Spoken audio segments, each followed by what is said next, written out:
Good morning. Welcome to Threat Watch, the Lumifi Cyber weekly podcast recapping significant events of the week, pulled from the Infosec Insider Daily News Blast. I'm Mike Hamilton, one of the Lumify field CISOs and formerly the CISO for the City of Seattle, managing consultant for VeriSign Global Security, policy advisor for Washington State, and a whole bunch of other stuff. Today, I'm chatting with Sean Hansen, Lumify's SOC manager. Sean, how's it going? You ready to dive into some events here? Great. Yeah, Mike, let's get to it.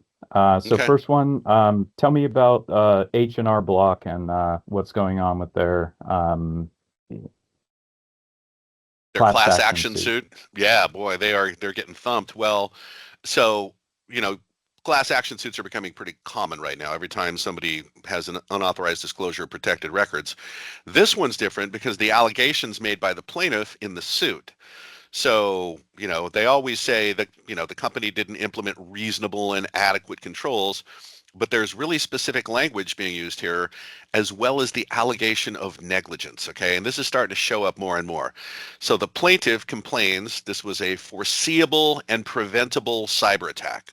Okay, so that brings in this thing called the legal standard of foreseeability. If you fail to take steps to mitigate a foreseeable risk, you're guilty of negligence. Okay. And once negligence has been demonstrated, the corporate veil is pierced and the discovery process has access to all kinds of juicy email communications in the C-suite and all kinds of other stuff like that. So that's what's going on there. So bummer for H&R Block. I mean, it's rough because absolutely breaches happen and companies get compromised all the time. But to get to the level of negligence is really that they're not doing enough to respond to those, to mitigate those risks. And that's something that we do in the SOC, right? And having a strong cybersecurity program, making sure that you're responding to alerts and taking action on them, are something that we help customers do, and kind of not be negligent in that way. Yeah. And in fact, having a managed service that does monitoring, detection, response is one of the controls that will insulate an organization from claims like that. So, you know, well, you guys kick bad guys out of computer networks. Did you hear this story about what the FBI just did to wipe Chinese malware from thousands of computers? Did you hear this? Yeah, love to see the FBI helping our cause here. So tell me Yeah. about it.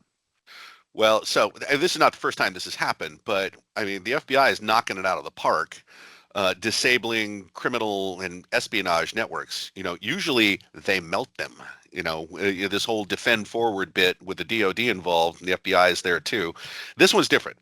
So it seems that a Chinese group, and we think it was a Chinese government contractor that works for the government, was able to get the malware on lots and lots of computers, right? It's called PlugX, and it spreads through USB drives.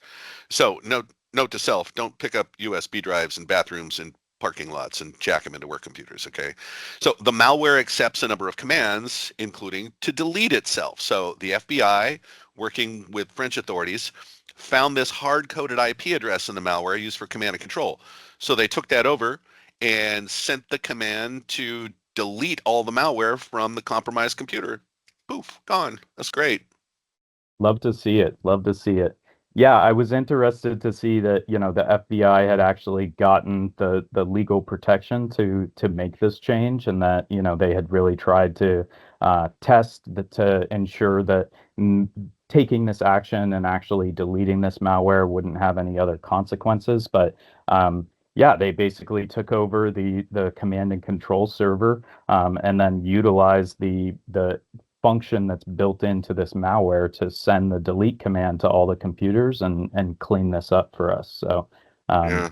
um, one for the good guys on this one. Yeah. So how I mean, about you the? make a Go good ahead. point there.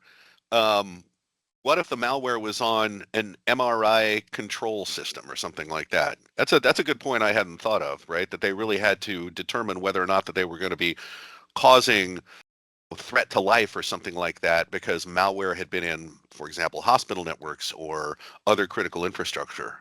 Yep. Yeah, good point. So tell me about this ISP in Russia that got attacked recently. Yeah, this ISP just got smoked. Um, So this is Ukrainian activists, others anonymous. I mean, there's lots of them. They have compromised satellite ground stations, television, radio. They pillaged the propaganda ministry and lots more. Well, they went after an ISP, and boy, they didn't pull punches on this. So, as you probably know from being in the SOC, this malware variant that we call a wiper is showing up more and more, and that's what these actors used against the ISP. So they didn't compromise their infrastructure; they flattened it. And I understand that 2 days ago there was another very broad scale outage in Russia that looks like the same thing. We'll never know. They're not going to tell us the truth. But short term looks like propaganda, disinformation, and cybercrime kind of gets crimped for a while. The bigger picture to me is that communications infrastructure. We have different kinds of critical infrastructure. Communications infrastructure is really important.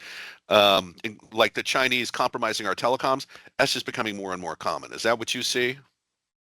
Absolutely. I mean, I think that they're, reaching in and maintaining persistent threats to all of those networks and interested in them. I like to talk to customers just about assessing their risk profile. Some customers, they say, well, I'm in manufacturing. I don't think that an APT might be interested in me.